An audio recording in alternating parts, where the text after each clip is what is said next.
Boulder Creek is drying out, and the grass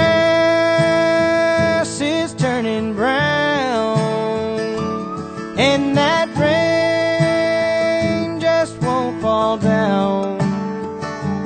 The bass player over here joined the band, and was that about 1998? 96. 96? Yeah, 10 years. A little over 10 years. Happy anniversary. That's what I need. So we have Jason in the band now, and so I guess the band members, John Chapman, far end over there, guitar player, lead singer, and then the newest member from 11 years,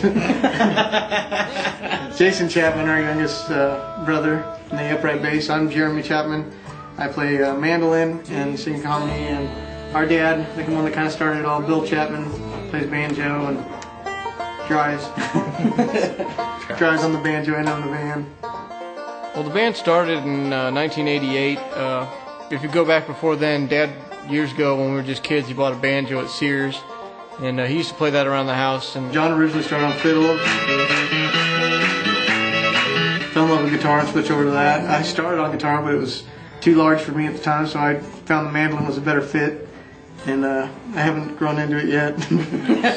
Guitar is still too large for me.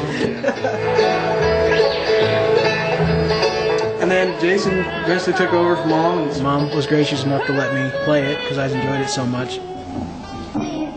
We're actually the first generation of bluegrass musicians in this band. So. well, first generation, I think, of any musician. But yeah. Dad's the first one to really pick up an instrument and play it. The reason we enjoyed it is because it was kind of our idea. We all started enjoying playing as a group, going to different places, and it pretty much just happened as a family group, and we've kept it that way since.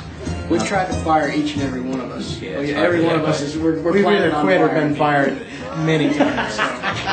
No, but I had about 1 year of practice with the band before we actually had to enter the International Bluegrass Band Championship, and we actually were lucky enough to win it that year. In first place with 8,683 points, ladies and gentlemen, the Chapman family. right at that contest was where we were first approached by a couple record labels, one of them being Pine Castle Records, which we ended up signing with the next year and putting out our first album. I think that was '99. We ended up getting an IBMA showcase that year. Yeah, I think the cool thing is, you know, the reason we're still in it 19 years later is we really enjoy it and we do it. It's a career that we decided to make, and I think that's why we've lasted this long, and hopefully we'll last a lot longer. We hear influences that we listen to from everything from jazz, rock and roll, to some of the straight ahead traditional bluegrass, Monroe and Stanley and Osborne Brothers, big influence on us.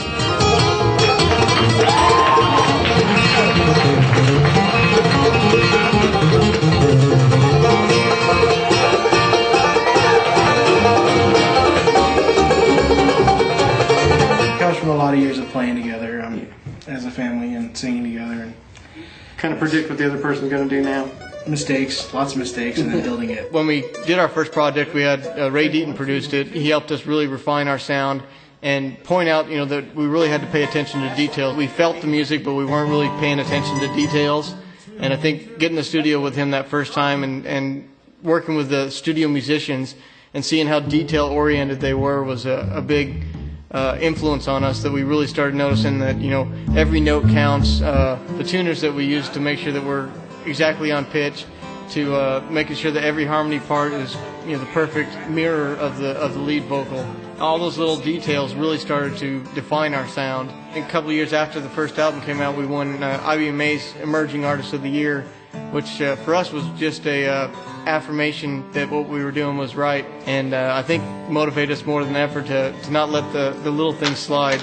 And then, for instance, like the Photograph, we got that in the mail, got a demo for this song, and it was country demo with drums and electric guitars and steel guitars. So we just sat around with guitar and mandolin and bass, just sat around for a while just trying to figure out what we're going to do. And I think it turned out really good on the album. It's one of my favorite I think that's one of the first times we really realized we developed a sound. You don't ever look like anything's gone wrong. You're just there on my wall to remind me of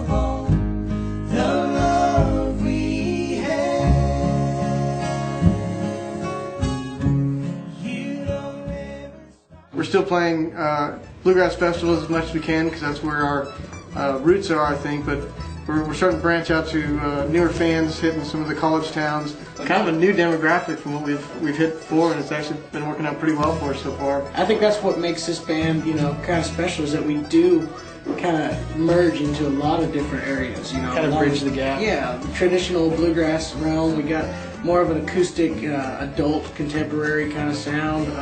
Everybody's got the parts to play, and they have to fit together, and we're not playing on top of each other, and we're not, hopefully not loose on it. We want to be as tight as we can and as polished as we can on the sound. And it's also a line that you always have to straddle, though, too.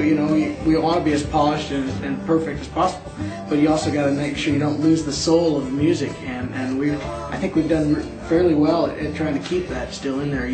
There's a lot of emotion in music. The main reason why everybody loves music is because there's a lot of emotion in there. You got to make sure that you portray that with everything that you do.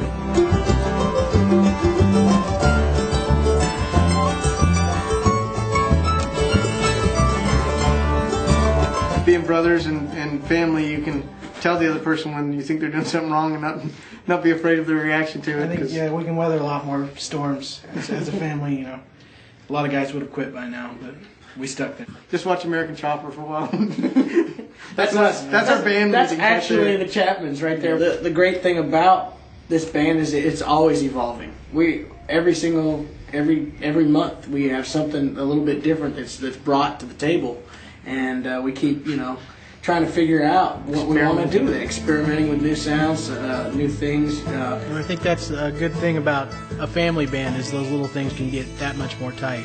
I mean, we can do more things with vocals and more things just unspoken on stage. I think there's a unspoken agreement among all of us, and I think that shows in our stage show and all of our recordings is that agreement and that dedication to just doing the best that we possibly can.